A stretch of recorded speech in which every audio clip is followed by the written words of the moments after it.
Bienvenue dans Choisis ta spé, un podcast créé par des élèves pour des élèves. Le but de ce podcast, vous aider à choisir votre spé. Dans ce premier épisode, nous allons nous intéresser à l'aspect physique-chimie. Nous interviewerons Alessia. Moi, c'est Alessia, je suis en terminale 2 et du coup, je fais l'aspect physique et SVT et j'ai pris maths complémentaires. Alix. Moi, je suis en première. J'ai choisi comme spé maths, physique et HLP. Et Monsieur Chavignon.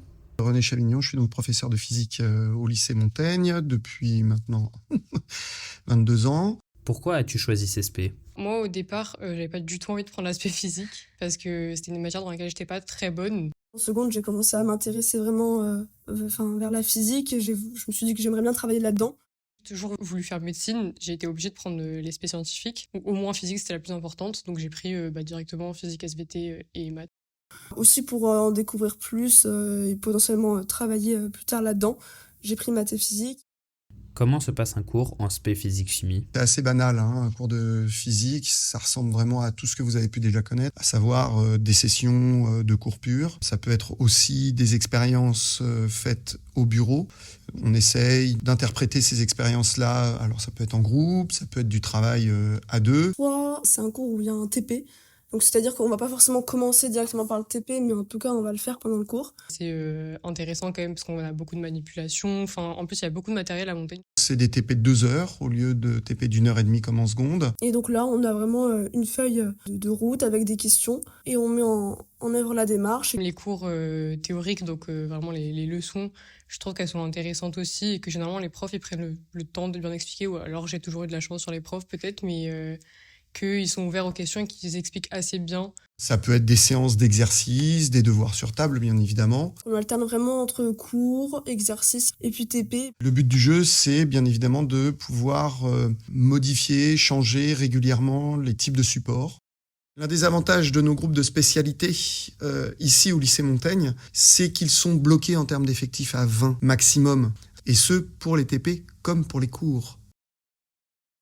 Quelle est la charge de travail ? La charge de travail, elle augmentera entre la seconde et la première. Il y a un saut, il y a un gap entre le collège et le lycée. On a le même entre la seconde et la première. À la maison, généralement, ça va être faire des exercices. Il y a des profs qui font faire des exercices à la maison, d'autres qui font faire les exercices que en cours.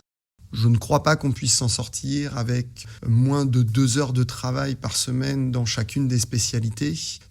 Moi, je trouve qu'il y a une plus grande charge en terminale. Enfin, je la sens vraiment plus qu'en première.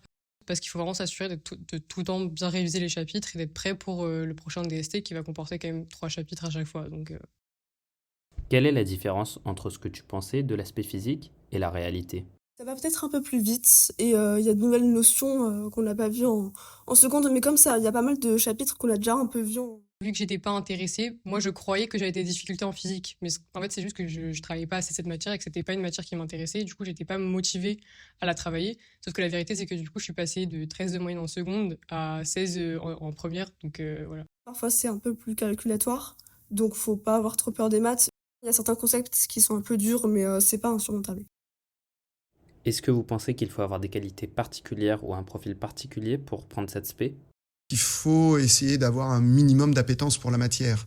Et là aussi, c'est pas propre à la physique. Se lancer dans une spécialité où vous allez en avoir 4 heures par semaine par créneau de 2 heures, ça risque d'être un peu indigeste si vraiment la matière vous plaît pas au début. À partir du moment où vous n'avez pas de difficultés particulières face à la physique et aux maths aussi, même si en première, il n'y a pas trop de maths pour l'instant, mais il y en a quand même qui commencent à arriver. Donc si vous êtes un petit peu à l'aise au niveau des maths et de la physique, ça va. Pas besoin d'être surdoué, de tout comprendre, ou voilà, mais il faut juste pas se sentir en difficulté, parce que je pense que sinon ça peut vraiment... Surtout que c'est 4 heures par semaine quand même, donc c'est pas... Voilà. À partir de la première, il faut maîtriser sans difficulté les calculs. Alors, quand je dis les calculs, c'est vraiment des calculs dont vous avez besoin en seconde. En physique, on fait en première pas énormément de choses différentes de ce qu'on fait en seconde. Donc, les puissances de 10, savoir ce que c'est qu'une proportionnalité. Il faut savoir s'accorder avec un binôme. Est-ce que vous voyez un lien entre votre choix de spé et votre orientation ? Et quels sont les débouchés possibles ? Alors, pas toujours, surtout en première, parce que je me rendais pas trop compte, mais cette année, je suis en prépa à côté.